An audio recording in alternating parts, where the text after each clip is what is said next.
all here and how special it is that there are so many groups availing of this building, other buildings. What DARA, Dalkey Active Retirement Association, has done for so many older people all around us. And we are really excited. And instead of me telling you about all the good things DARA is doing, what about Mary McDade, who is the chairperson of DARA? Would you tell us some of all your good deeds? I'm so happy we can so.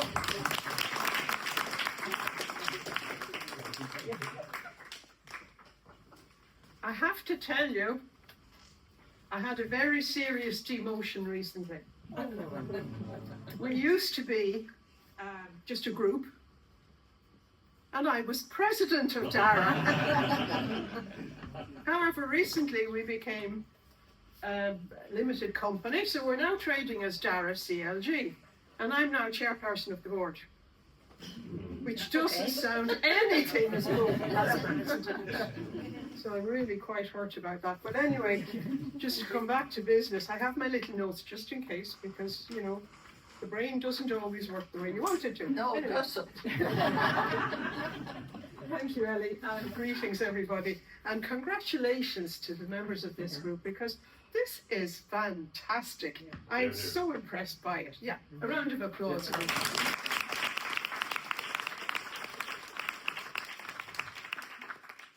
Active Retired, to the best of my knowledge, was founded in 1991, was it? Yeah, 91. I don't know who founded. Do you know, Vincent? No. Okay. Wasn't you then? But it is an extraordinary organisation, and over the years it has provided friendship and companionship and support and entertainment and knowledge and so many things. We now have 26 groups. And I'll try and tell you what they are. That's why I have my little notes here. We've got bridge, we have a choir, we have art classes twice a week, flower arranging, craft group, creative writing group, I've never heard of those before, Scrabble, hill walks, gardening, 2 exercise groups, I think, haven't we? And we also have several language groups, you know, conversation language groups. I think we 4 or 5 book clubs, a theatre group, bowling, would you believe, indoor bowling. So there's something for everybody in DARA, there really is. But the creative writing group, I remember when I joined DARA, the creative writing group was always full. And I seem to remember Mr. Vincent Ryan being in charge at that point, yes. He wouldn't have me. However, I moved on and I did other things instead. So, you know, pity I'm not there now. I would quite like to be part of this group at this stage.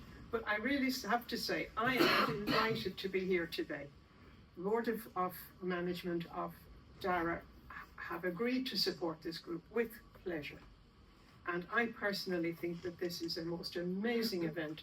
And I am looking forward to some very, very special privilege, which is hearing these authors reading their stories to us. That's great. And can I now introduce to you Anyta Freeman.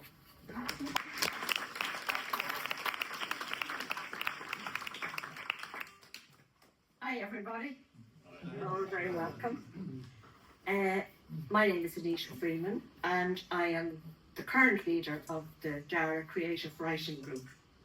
And I'd like to welcome you all and thank you for supporting our writing group and also supporting DARA CLG on this event.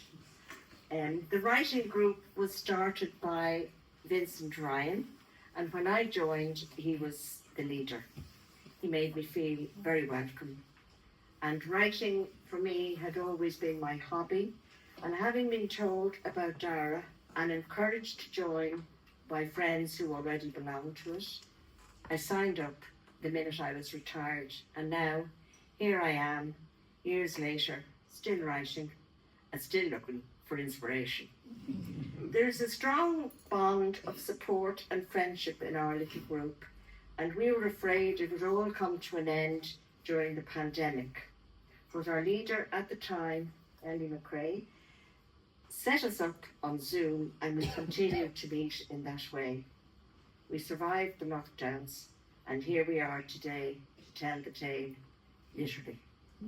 We are delighted to welcome 4 new members this year, and I hope they will get as much out of belonging to the group as I have. The group's writing improved enormously with the help of all our facilitators over the years.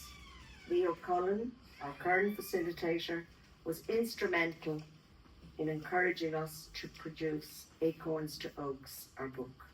It took a lot of hard work from Leo and all our writers to reach a standard of writing that we are truly proud of. I hope you will enjoy our very own Sunday Miscellany event right here in Dalkey, and we thank DARA CLG, without whom there would be no book, and all of you from the bottom of our hearts for your support. And I'll just mention that all proceeds from the sale of the book will go to DARA CLG. Now sit back and enjoy the writing, the readings and the music.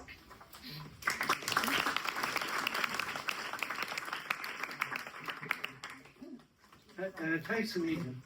I have to make a bounce of this already. Now, right. Elly McCrea asked me to take over the group a couple of years ago. I did. Elly persuaded me. Then after that, when Elly sort of retired from the main position of being the leader of the group, Anyta took over, and Anyta asked me to continue. So I did. So I'm blessed amongst women, aren't I? And I said to, I looked across and I was sitting there and I said to her, this is my beautiful stable of thoroughbreds. I think they look great. All of these writers were well tuned in the art of writing when I took over. And that was thanks to Vincent was one, and Ferdia, and one or two, maybe a few others as well. Ina, Yeah. and Catherine McCarthy. Yeah, so there we are. A disparate group, versed in all of the different kind of areas of writing, such as telling lies most of the time. That's what I thought.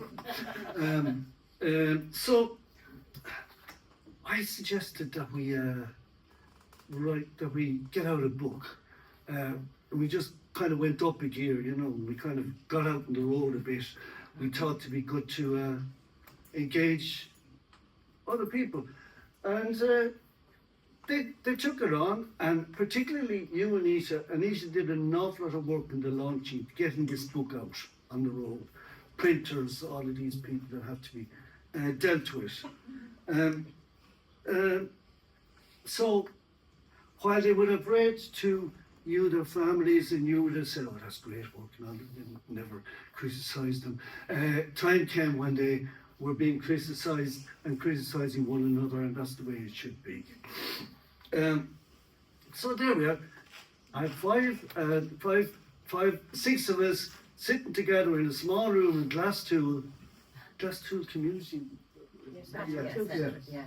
A lovely room, and always eager to get going. And then we have three more. Now there are 10 of us in the room, so we keep the window open all the time, just to let the inspiration in.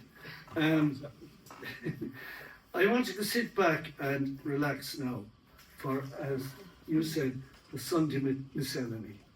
Anyta is leader of the group, and she is going to read a piece which you said yourself is, in one sentence, is a disconnect from urban life. Right.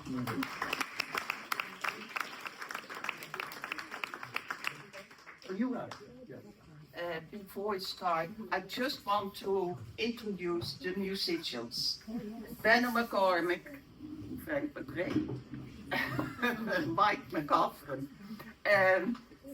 Because Sunday Miscellany is mentioned, I thought it was a great idea to liven it up and just copy Sunday Miscellany. I invited Sarah Vinci to come here, and I got a letter. She would have loved to be here, but she is up to here with work coming towards Christmas. So you have to do without her, and you have to do just with us. Fresh. I'm going to move this stand over.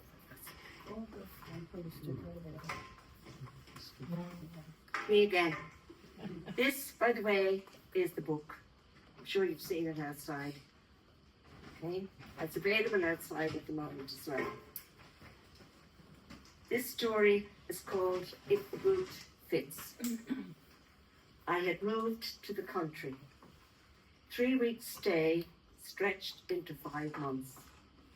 I have what doctors refer to as an underlying health condition, as I'm sure half the nation has.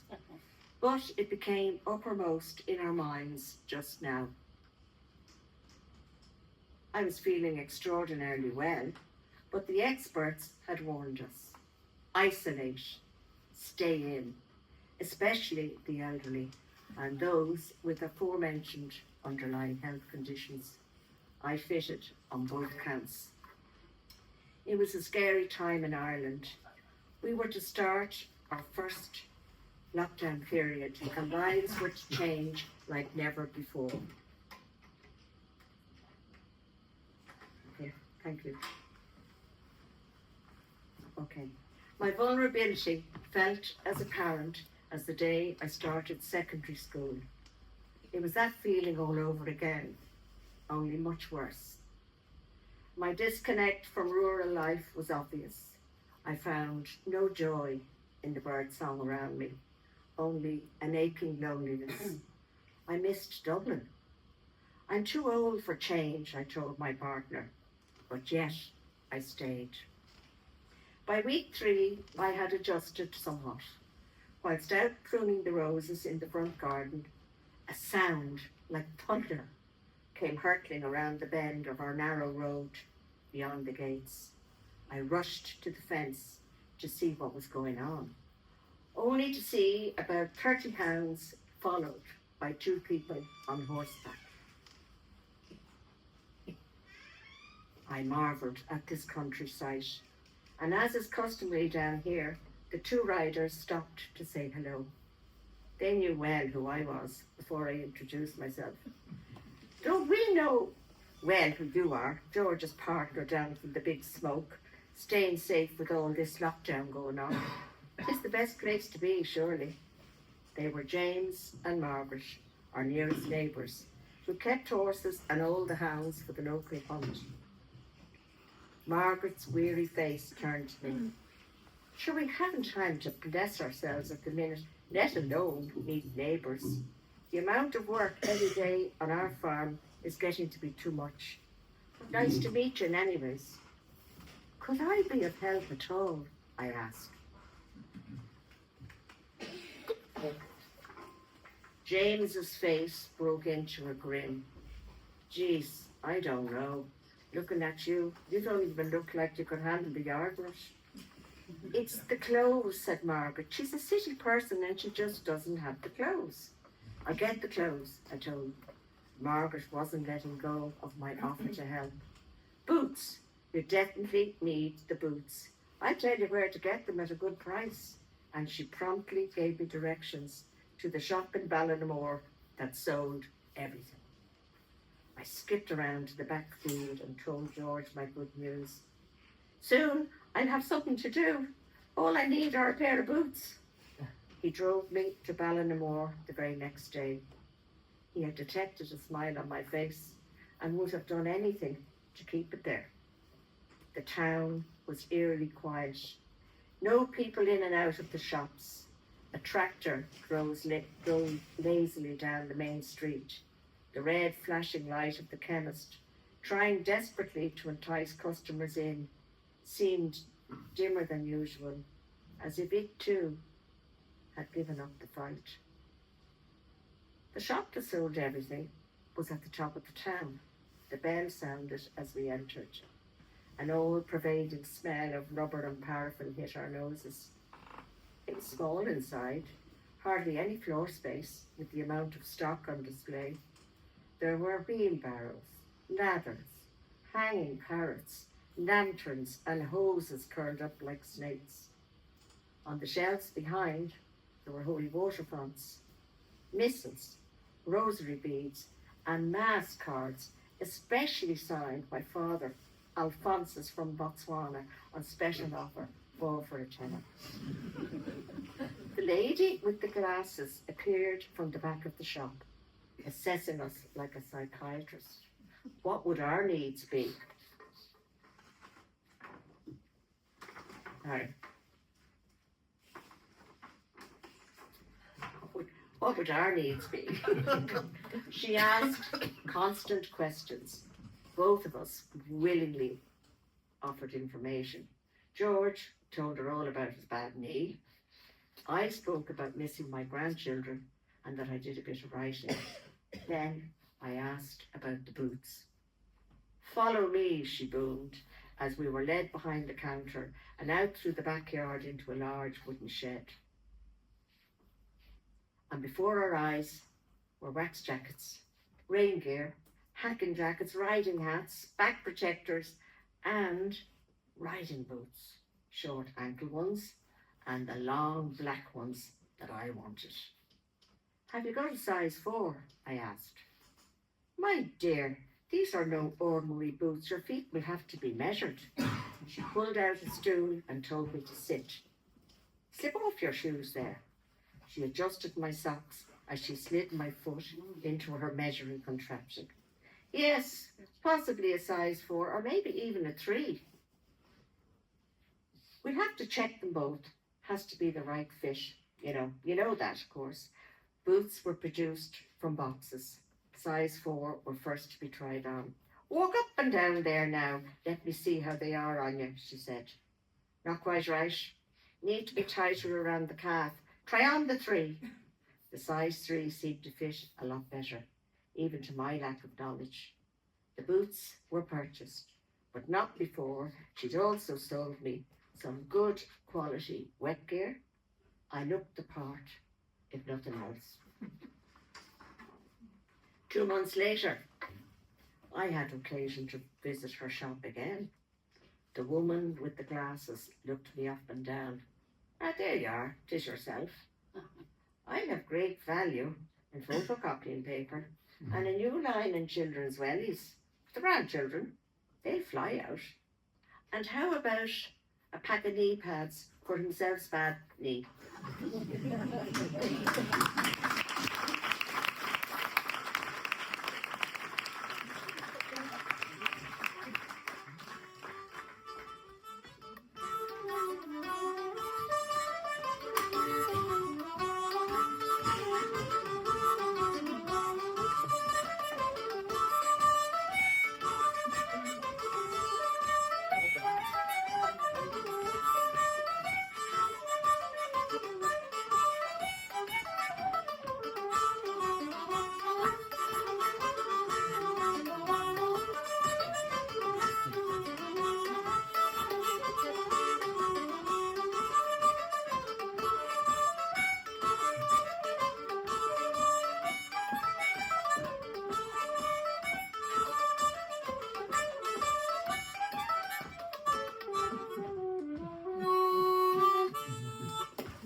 And next we will have Jetta Jordan, who will be reading Heaven's Gate, which is a tale set during earlier days of our land, in which two young people have the right attitude about getting on with everybody. Heaven's Gates. I grew up in Dungannon, County Tyrone, where the first civil rights march took place. In the 50s, though life was peaceful, the population was very much divided. An invisible line down the centre of town meant that by instinct, more than anything else, we stayed on our own side, happily living in ignorance of what a Protestant meant. They kicked with the left foot. They were black, but they had an orange parade. Apparently, this was all we needed to know. None of this mattered. What did matter was they had a children's park. We didn't. It was about a mile away on the other side of the line. On a bright summer's day during the school holidays, me and my brother Francis decided to visit the park, like two Indian scouts entering uncharted territory. We expected trouble somewhere along the line, but the journey passed without incident. In no time at all, we were standing in front of our would-be heaven. The big iron gates were open. We were about 8 or 9 years old. The temptation was too much. Heart thumping, full of false bravado, we took a deep breath and dashed in. The local children knew we were strangers, and like most children, they were anxious to know all about us. What's your names? Andrew and Jane. Where are you from? Scotland. We're staying uptown with our granny. Are you Catholics? No. Where uptown? Our granny didn't tell us. We could have lied for Ireland. Before the holidays, the nuns had been reading the lives of the saints. Some as young as 12 had been killed because they would not give up their Catholic faith. Well, we weren't worried. Hell could wait. Heaven was here and now. Even in the bright sunshine, the park was a DARA spectacle. All the metal equipment was anchored in concrete. No soft landings here.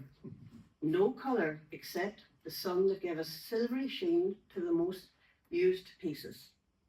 There were no parents keeping an eye on their children. Here, the kids were just as noisy and threadbare as in our end of town. The trapeze and rings were the star attraction.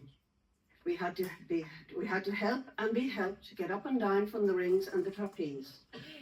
I remember the sheer joy of hanging upside down, dress tucked into knickers, a good push and I was off. Instantly transformed into the spangled-clad lady from Duffy's circus. Unlike Duffy's, there was no safety net here. The only fear was not getting your turn. And the Protestants made sure that the visitors from Scotland got plenty of gold. Come back if your granny lets you, somebody yelled after us. Did we go back? No. Did we tell anyone? No. Did we look or feel any different after playing with the Protestants? No. They weren't black or orange. Even upside down on the trapeze, they were the same as us. The rest of the summer was spent rigging up a trapeze from a nearby tree on our side of the line, practicing our circus acts and, of course, renewing our faith.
Suzanne Hayes, who is both a poet and a prose writer.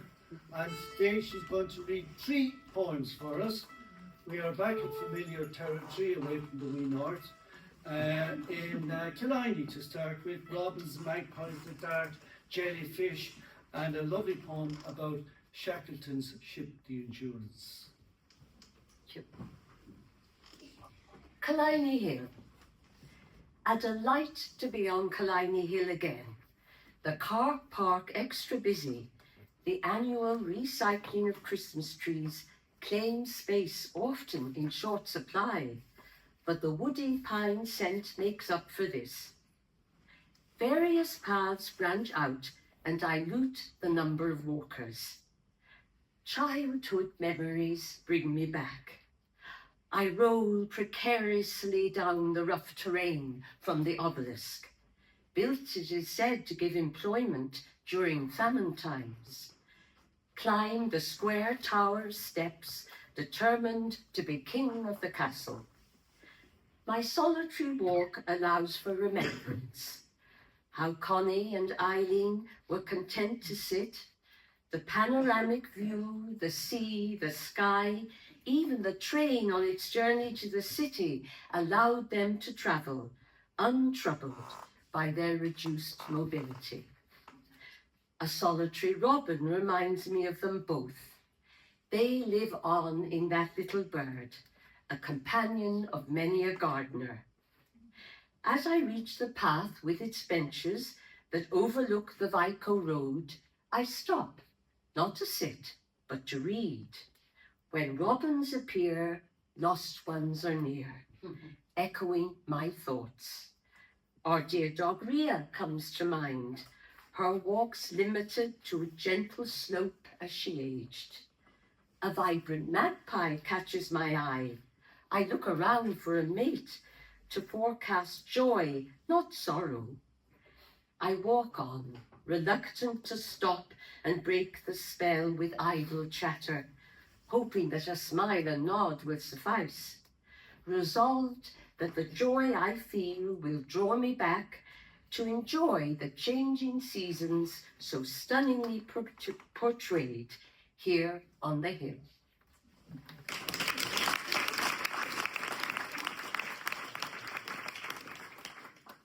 Endurance.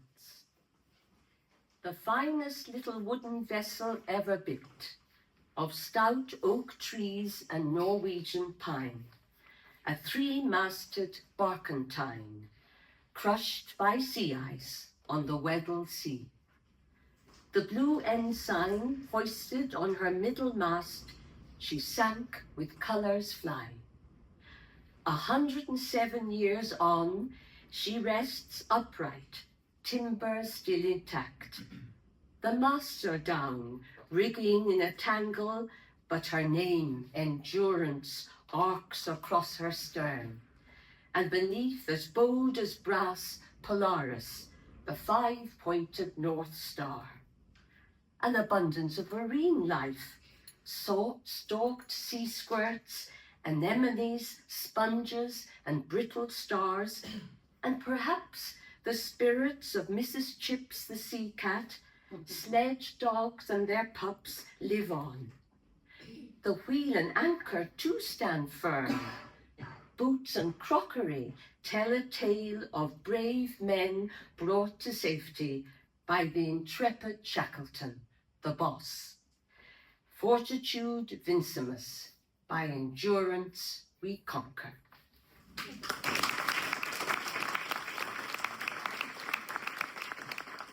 And I finish with a bit of nonsense. Jellyfish. I'm telling me there's something I do not wish to see. That is a smack of jellyfish swimming in the sea. Worse still if they arrive in a mass or bloom, lion's mane, compass, box jellyfish, or the less aggressive moon. Free swimming marine animals, bodies like umbrella-shaped bells that pulsate and give propulsion, quite pell-mell. Though generally slow-moving, they're inclined to lounge about, lurking, ready to attack Of that there is no doubt. Tentacles armed with stinging cells with which to catch their prey, or as a defense against predators. At least that's what they'd say. The name sea jellies is more correct. Now, I don't mean to snitch, but they have no backbone, a requirement for a fish. A delicacy in some Asian countries, but I assure you they won't pass our lips, and that we will all agree to stick to fish and chips.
No, you are such a wonderful audience. Thank you very much for being so attentive.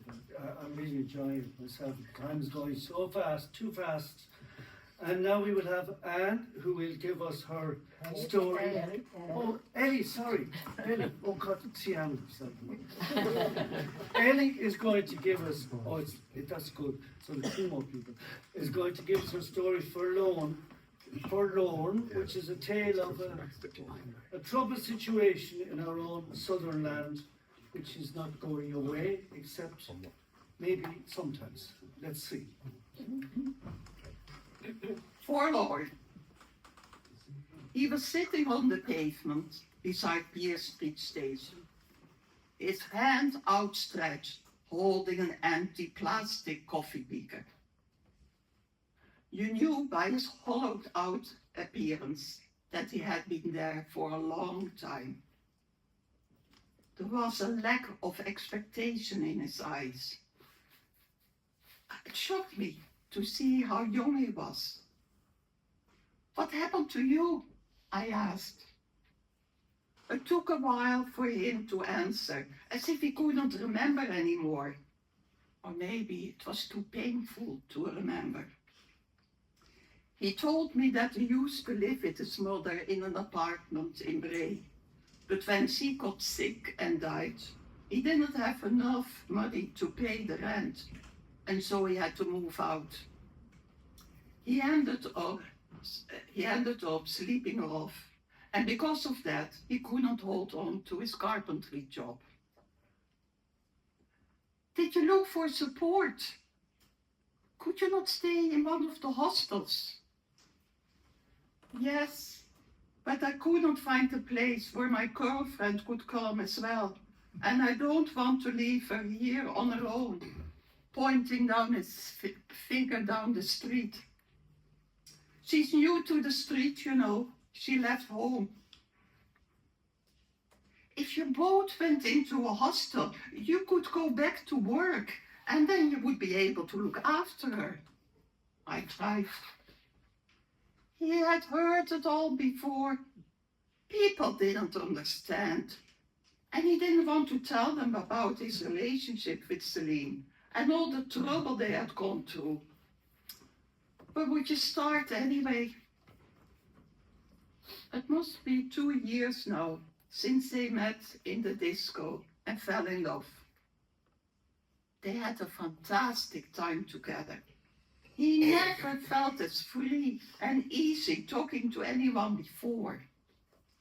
He had just started his diploma course in carpentry in Braytech, and she was doing an arts degree in UCD. They used to go out for walks together, go to the pictures. They just had a good time, even if they were doing nothing. She was such a great support when his mother got cancer and died.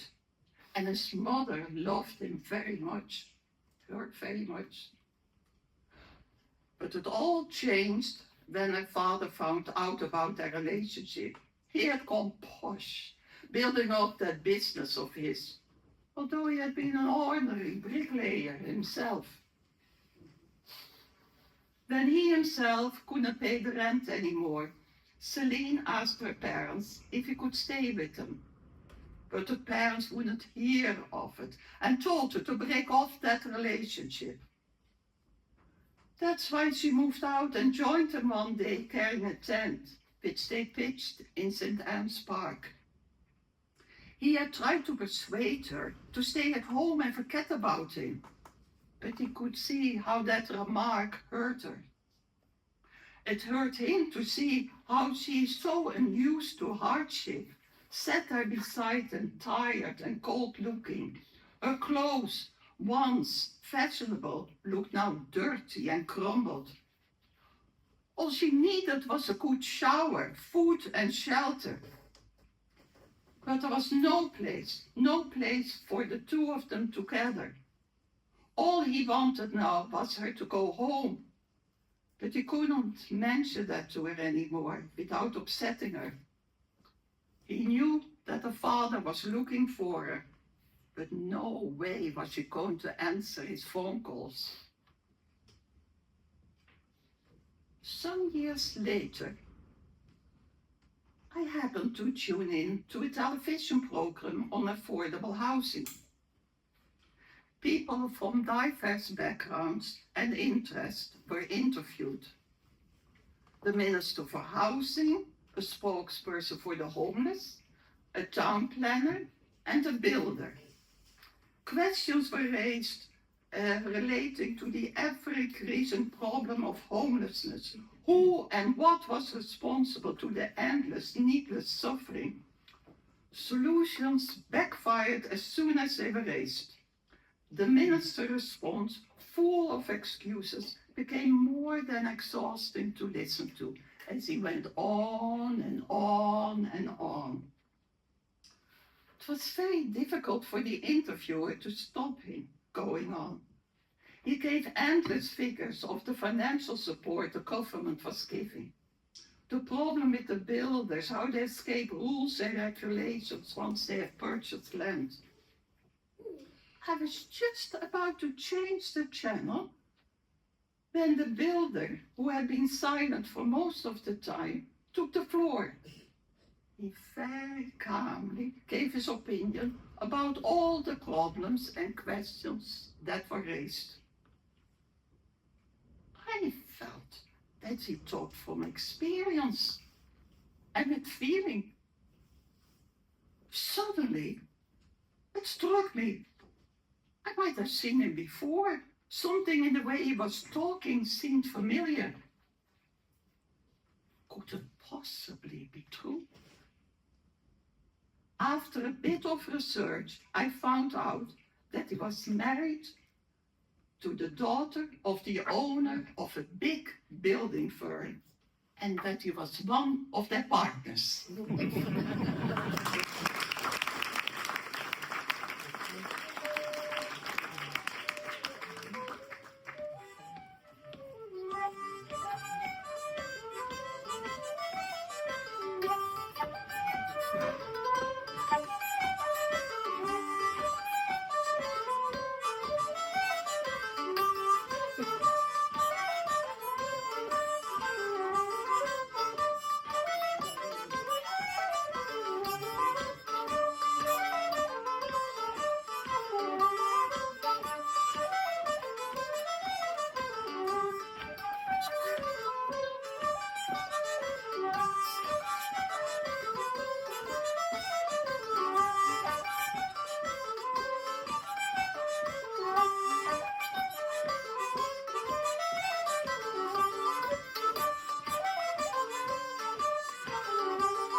musicians, it's lovely to have the music and the words going together.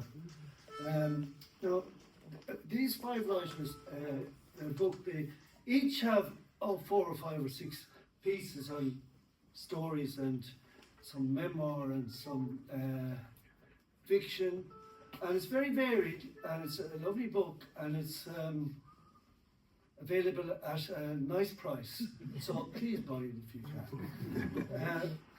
Now we have Anne, who's coming up, and Anne is going to give us a story which is called A Nurturing Force. And as she says herself, she weaves her way along.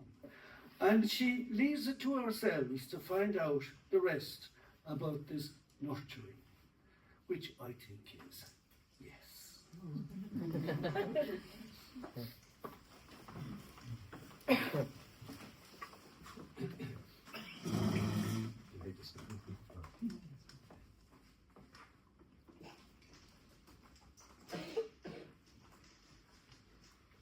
A Nurturing Force.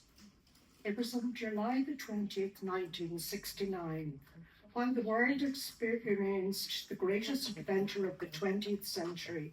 That was the landing on the moon of Neil Armstrong and Buzz Aldrin, that I was about to embark on my own adventure. 2 weeks earlier, about 6 of my hospital classmates and I went on a hop in Bective Rugby Club. I met a fella there and he said he'd give me a ring. And he did. We were to meet at Open to Late, a boutique right beside the hospital. As I rounded the corner to Bagot Street, I couldn't see anybody that looked familiar.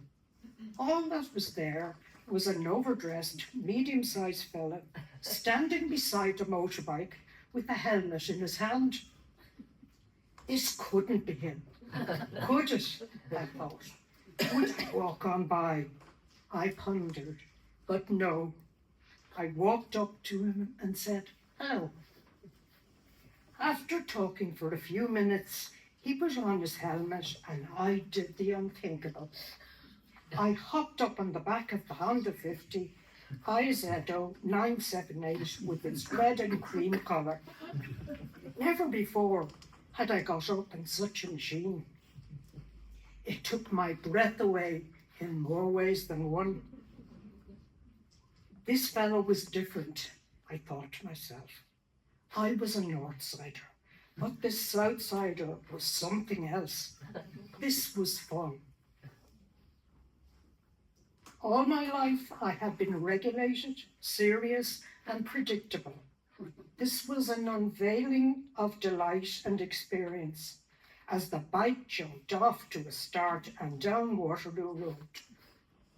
I clung on for dear life.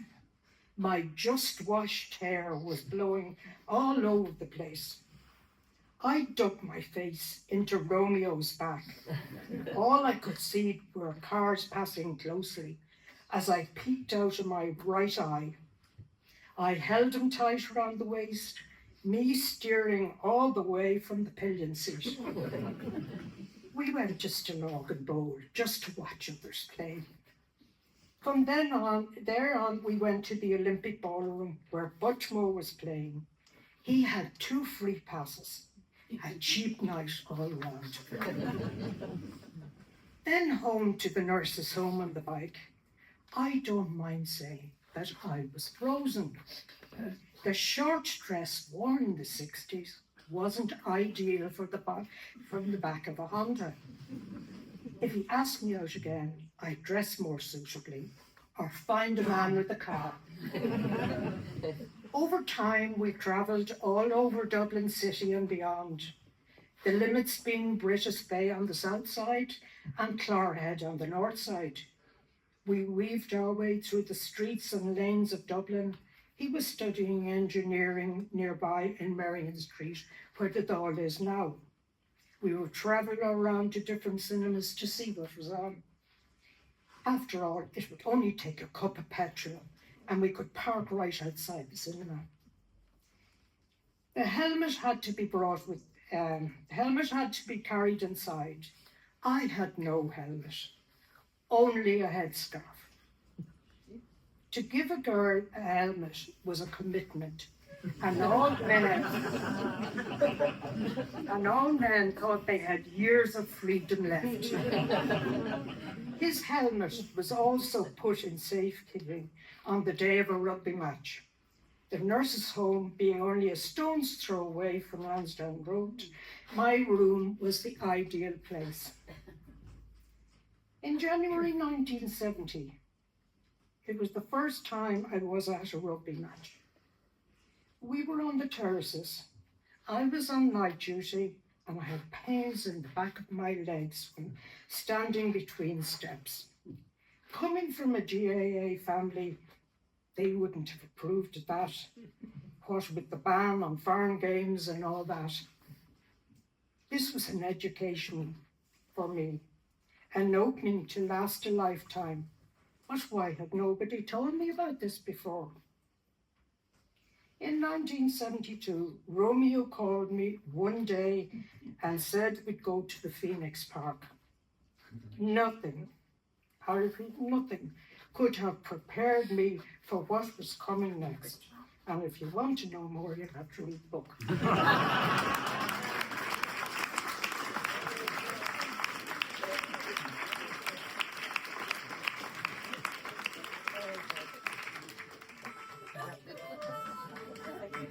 I forgot to show you that. This is fine.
That is the end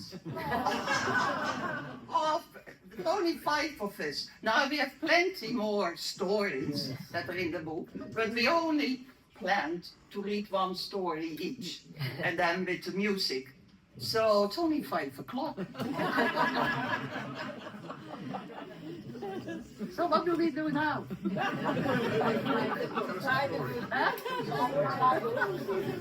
Anybody else who has a story to tell? Yeah. Yeah? Sorry?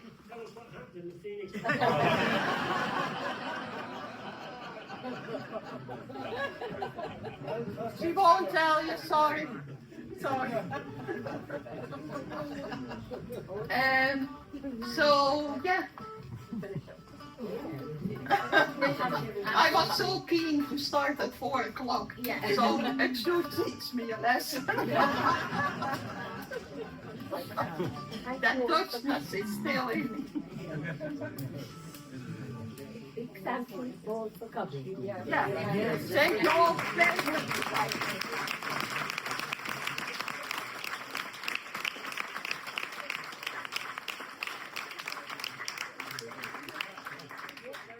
Okay, and the musicians. Oh, yeah.